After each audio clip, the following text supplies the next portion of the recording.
Well, the summer flew by here like it always does, and we're in early September now. Today I have a quick video for you about how we made this compost station. Very practical, nothing coachy. We're still waiting for the bigger construction work to get done in our backyard. So when that is all finished, I will make a longer video on the whole process, but I thought to share this little project in between. I should begin with an apology. I started filming way too late and the construction was already halfway done.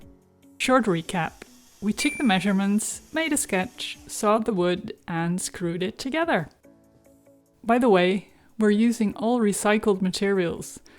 The wood came from the flooring in the big ugly garage that stood here before. Only the screws are new. This board in the middle can serve as a divider. And then it's time to fix the frame in position. We chose the corner of our garden wall. We left the space next to it free because we're going to build a mini tool shed there. Or a garden cupboard. Is that even a word? Anyway, we screwed the frame to the wall with a little bar in between. This will give the wood some breathing space. Now the roof. You see, I did contribute after all. These antique roof tiles were left over after the renovation of the roof of our house.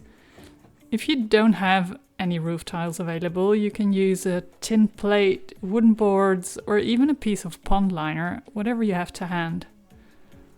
Its only purpose is to protect the compost from the rain. You do want the compost to be moist, but not soaking wet.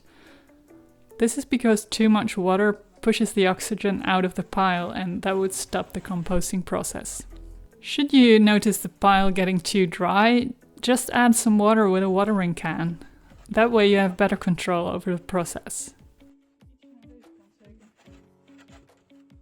Well, I'm looking rather pleased with myself there. Doesn't that look nice?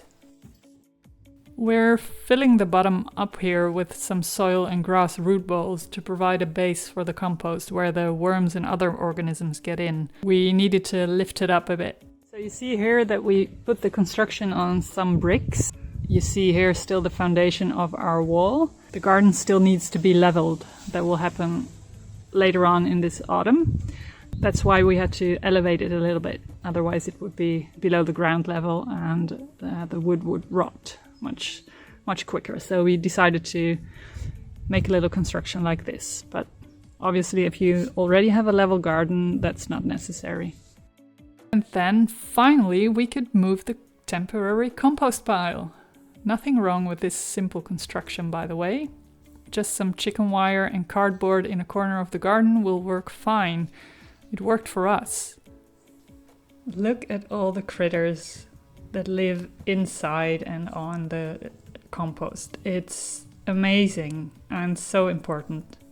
This was the biggest centipede I've ever seen in my life, by the way. It's just fascinating, and think that this is only the visible critters, but inside there are thousands of organisms that make your soil and your garden healthy. Don't be scared of them. This looks like a good start, doesn't it? As you can see, I decided to put this middle board in, even though this is not a big station. It's about 1 meter wide, a little bit more than that. So it's not the usual big 3-meter compost station that you see in videos, but we don't have a large garden and we don't have a lot of space, but I think this will do fine. I covered it up a little bit with cardboard and some roof tiles just to keep the moisture in, not to let it dry out too much. And yeah, that should give me some nice compost. Let's just look what it's like underneath. Oh, there you can see the older compost with the new stuff added. And I will continue adding a bit more. And then this can rest through the winter.